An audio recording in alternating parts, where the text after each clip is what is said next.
Starting tomorrow morning, if the organizers are correct, hundreds of people, demonstrators, will gather on Parliament Hill opposing the XL pipeline.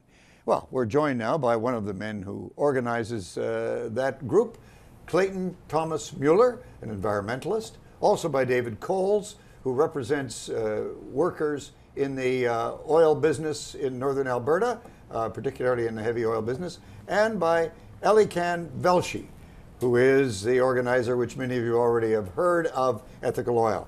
Let me go to you first, Mr. Thomas Mueller. There are all kinds of pipelines. I've lost track of how many across the United States from Alberta. What's the matter with this one? Well, if the Keystone XL is approved in November by Secretary of State Clinton, it will result in a dramatic increase of 30% of extraction in the tar sands region, which carries with it a social and economic and human rights costs, especially for local First Nations, who have been suffering disproportionately from extremely high cancer rates, who have seen their water systems, their air quality, the quality of the animals that they live on in the land destroyed by the tar sands industry. And so, you know, we are adamantly opposing the Keystone XL pipeline because of the critical human rights situation that's playing out in First Nations communities in northern Alberta. Mr. Coles, I think a lot of people are going to be puzzled at why a union leader is here opposing the construction of a pipeline. Well, this is the fifth year of our opposition. We've gone from appealing it right at the National Energy Board right up to the courts, and it's because it kills jobs, it's not good for the economy, and it's certainly detrimental to the environment. So you can't delink them. We think it's a critical mistake, and we're diametrically opposed to exporting raw bitumen out of Alberta. Mr. Velshi, I'm going to come to you for a moment, but first I want to show a clip of the controversial video you put out about ethical oil. Let's see that. We bankrolled a state that doesn't allow women to drive, doesn't allow them to leave their homes or work without their male guardian's permission, and a state where a woman's testimony only counts for a half of a man's. Okay. What's your answer to the criticisms these men are making, and why ethical oil? I mean, that sounds like it's the best argument you could come up with. It sounds like a bit of an admission of defeat. Not at all. I think the first point that I'd have to make is that when it comes to petroleum energy, people, businesses, and governments have a choice to make, and that choice is between ethical oil from places like Canada and its oil sands, or conflict oil from politically oppressive regimes like Saudi Arabia. In terms of the specific arguments that we've heard, not all unions are opposed to Keystone XL, quite the opposite. In fact, the union that represents journeymen and apprentices in the pipe fitting and plumbing industry has supported this because it's going to create tens of thousands of jobs directly on both sides of the border. And in terms of Aboriginals, the oil and gas sector is the largest employer of Aboriginals in the country, and there are bands in Alberta, like the Fort McKay band, that precisely because of the oil sands have close to 0% unemployment. So this is a win for Canadians, this is a win for workers, it's a win for Aboriginals, and it's a win for our bilateral relationship. So for me, Keystone XL seems like a no-brainer, especially because it's going to wean us off our dependence on conflict oil. So to both of you, it sounds like there's no unity among the opposition. Well, I think that those claims are absolutely ludicrous. You know, bottom line, Canada imports oil from OPEC. You know, if the Keystone XL is built, I mean, you know, the government that my colleague here has been attacking, the Saudis, will stand to benefit economically from it as well because they own one of the refineries down in Port Arthur, Texas.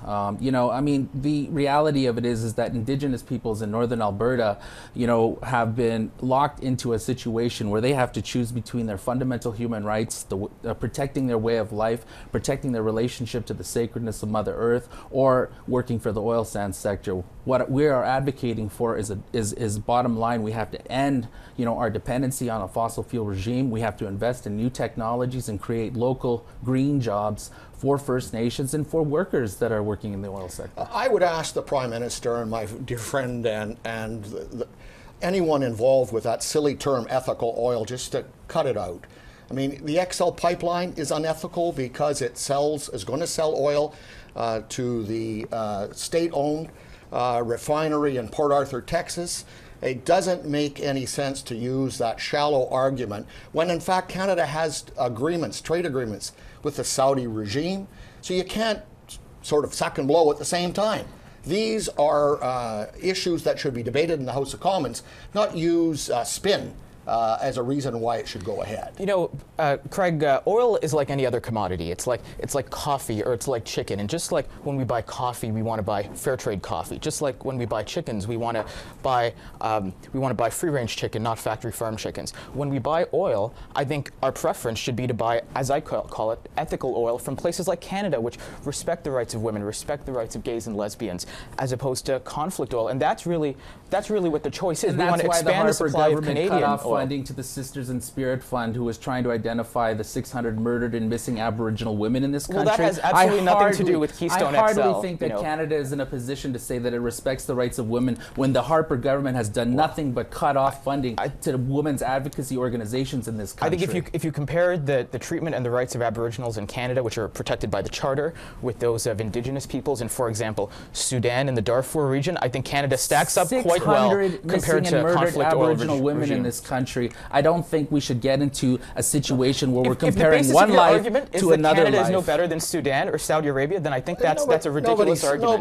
That's a ridiculous that's argument, and it's obscene. You know, it's really don't spin it. Don't spin it. You're going to sell oil to the refinery that's owned by the state of Saudi Arabia, and that's.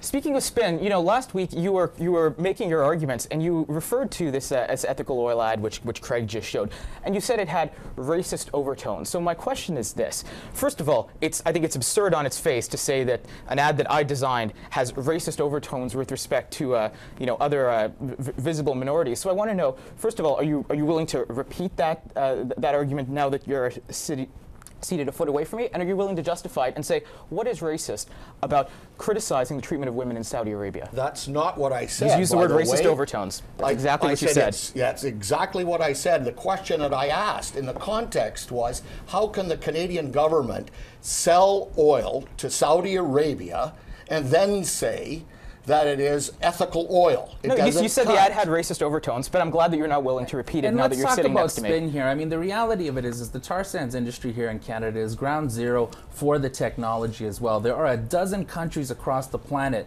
many in the global south, like the Democratic Republic of Congo, like Madagascar and other places, that are looking to the private sector oil sands industry here in Canada for their technology. You know, and the bottom line is what the Keystone XL pipeline represents is the hard wiring in of outdated technology, outdated energy source for the next 50 years in the world's biggest energy market in the United States. And we have to stop that. We have the technology to move to a zero carbon economy. You look at Germany. Germany's got 250,000 workers employed in the renewable energy sector, 20% of the total country's energy on renewable energy just this year alone. The technology's there. We should not be continuing on with dirty oil. Mr. Coles, I'm going to give you the final word here because I want to say, are you fighting a losing battle here? The State Department isn't going to be talking about environmentalism. They're going to be talking about national interest. The State Department apparently has already said they find no reason why this shouldn't be built. So doesn't she have a bias, and isn't she probably going to support this thing?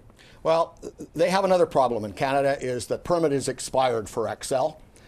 There has been no construction. It was committed. It had to be done by March. Okay. The Harper government has the right now, I think, to do the right thing, and that is to review this, put it in the House of Commons, put it before the Resource Committee, and let's have a big public debate on whether this is good for Canada or not. Gentlemen, thank you for coming in. We've got to wrap it up. I appreciate the time all of you are giving us this Sunday.